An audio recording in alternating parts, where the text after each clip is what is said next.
Here he comes back here. You can see him coming. Jet dryer's up high. He sees the safety truck flashing its lights. Sparks fly. And around he goes.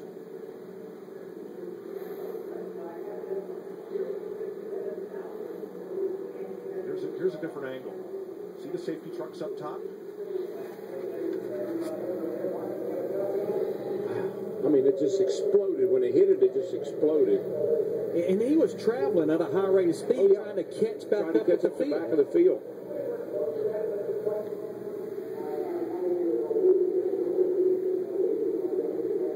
Montoya climbs away, and the driver of the safety truck was helped from his vehicle, walked down the banking and away. We have some audio from Juan Pablo Montoya. With the transmission or something, where if I try to subvert it, just starts vibrating out of control every gear. Look at the rear of the car. Hey, we just broke an engine safety truck. You alright? You alright? Guy's trying to get out of the car. He might be on fire. He's out of the car.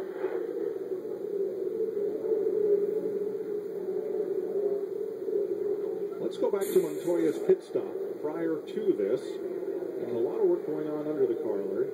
Yeah, evidently, you know, he was talking about maybe the vibration in every gear. It's like they were maybe trying to look and see if they had a rear end problem or something. That's the reason this crew member is sitting there trying to rotate the tire back and forth, and they're looking underneath in the drivetrain area. And then he pulled off pit road, tried to gain speed down the backstretch, and catch up to the pack under the caution flag. Look how hot that was. And that's, I guarantee, that's where he slammed into it. And the most important thing, everyone is all right.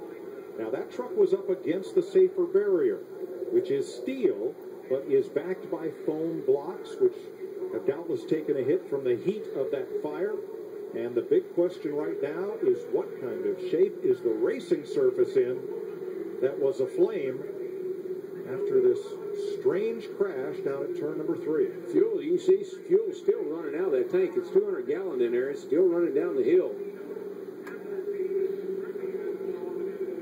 While they clean this up in turn 3 and the cars are stopped on the backstretch under the red flag. Let's go down to John Roberts and Michael Waltrip for a race recap. Mike, thanks a lot. Back in the Hollywood Hotel. Mike, I guess would you ever say you've seen everything on a racetrack? No, don't. Something like this happens. You can't imagine that something just coincidentally, his car would break right when he was by those jet dryers. Such a sad scene. Glad to see the safety worker got away and Juan walked away as well, but tragedy. Man, well, let's take you back in time and get a race recap right now. Take you back to earlier in the race when things got pretty heated early on the racetrack as well. Mikey, here Elliott Sadler gets in the back of Jimmy Johnson, and then behind him collected a lot of cars. Ford really got bad damage. We're not even warmed up real good yet, John. You know, we've been sitting around for a day waiting to race, and you can see there just a little too close of a push there from Elliott to Jimmy Johnson. He winds up in their own direction. Look at the aggressive driving by Denny Hamlin. Mikey, you've said all night long you like the way he's pushing it. Yeah, he's got a car that's fast, and he's not afraid to push. He's the only guy that we've seen take chance after chance. He wants to be in the front. It's the only place he's happy, and he's doing whatever he has to get there. He's got a new crew chief, Darian Grubb, who has actually won one of these with Jimmy Johnson before. More bad news for Hendrick Motorsports as Jeff Gordon's car blows up. A couple of your heavy stars, Jeff Gordon and Jimmy Johnson, out of the race, and the biggest race of the year, the Daytona 500. What's this impact, John? Unbelievable to see that the safety vehicles are out on the racetrack. Juan Pablo Montoya has something break in the car. He loses control, and a huge fire breaks out afterwards. Very scary incident, but glad to say that Juan Pablo is okay, and we hope the driver of the safety truck is okay. He was helped out of that thing, but look at the damage on Juan Pablo's car. Wow, under caution. You know, he was trying to get caught back up to the pack, and whatever was wrong with that car making it vibrate finally broke, and when it did, it sent him out of control. Look at this leaderboard we've got. Dave Blaney, Landon Castle, Tony Raines, David Gilliland, and Matt Kenseth, the former 500 winner and former champion, is in 5th place. Now, here's the dilemma. We don't know what this has done to the racetrack. There was a lot of heat on the racetrack. This is a brand new surface, very well put together surface. Some $10 million went into this thing actually more than that. But so we have to see what's going on with the racing surface, and that could be very interesting to see. Yeah, the track could be tore up, and that's big because there could be rain coming too. And if I'm Tommy Baldwin and Dave Blaney and those guys down there, I'm thinking, oh me, Bring on the rain. I'm sitting on something big here, baby. Absolutely, they could. One of those teams that came down had to race their way into the 500. They did exactly that. Dave Blaney did. And now let's take a look at the weather map to see what we're looking at in terms of rain. We're the red dot. And this is Central Florida, so rain does tend to break up and move around. They always say about Central Florida, if you don't like the weather, stick around for a while. It'll change. We've dodged raindrops all night long. Well, you can see it looked like for sure we were going to have a rain shower hit us, but then it dissipated as it got closer to the Daytona area. So hopefully we can get this track fixed up and go back to racing because, like Darrell said, the storm's brewing, not the weather. These guys on the racetrack, they're starting to really push it hard. They're going to take so many chances in the last laps of this race. It's going to be fun to watch. There are a lot of hungry drivers out there. For more, let's send it back up to the booth with Mike Joy. Mike? Tommy Baldwin, who owns Dave Blaney's car, is a contrary. Whatever everybody else does, he's going to do something different. In 2002, in the 500, he short-pitted Ward Burton. Stopped before he needed fuel and tires.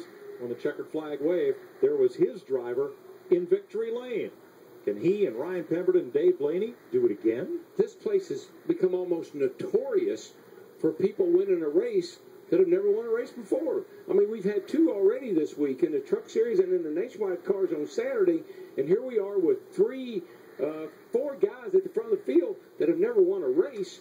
We may be setting up for something really special here tonight. And Blaney's a winner. He's no back of the packer. He's been a World of Outlaws champion, and when called on to race that way into the 500, he got it done and now finds himself in the lead. Yeah, those four drivers hope that green blob get bigger and bigger and bigger. But should we get back racing, and we're comfortable and confident we will, four drivers that I'm watching, three of them they've won the 500 in the last 4 or 5 years. Matt Kenseth, he's been so strong the entire speed weeks. Kevin Harvick, our 2007 winner, making a little noise. McMurray won it a couple years ago. He's up there now. But there's always Dale Earnhardt Jr. I don't think he has shown his complete hand just yet. Well, let's have a look at the leaderboard. With Dave Blaney out front, you're looking at Dale Earnhardt Jr., Landon Castle, Tony Raines, David Gilliland. Unheralded drivers who did not pit under that last caution. And then there's Matt Kenseth, one of those fast forwards. Earnhardt trying to break that 0 for 129 winless string. Casey Mears we've spoken of. Nice to see the Mears gang up near the front. Kevin Harvick inching his way to the front. Well, 40 laps to go. He may get there. Jamie McMurray's a past winner of this race. And Greg Biffle, who's been fast all week long. Joey Logano has been in position to be out front. Jeff Burton's led a bunch of laps. Mark Martin trying to win it for the first time. Brad Keselowski, he's won on restrictor plate tracks. Paul Menard, last year's Indy winner. Denny Hamlin's led the most laps. Carl Edwards starting from the pole.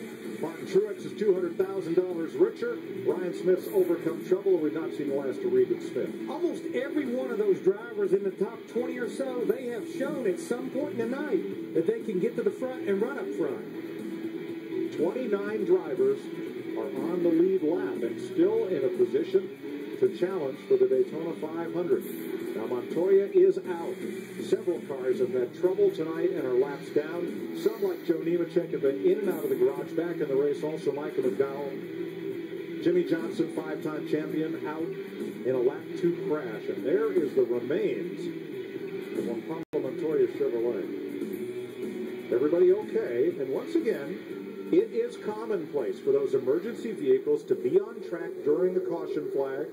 They run the Wayland safety lights. They're easy to see. The drivers have no trouble avoiding them when they're in control of their car. And clearly, at that time, Montoya's car had broken and he was a passenger as it slid up and into that trailer carrying the jet engine used to blow the track.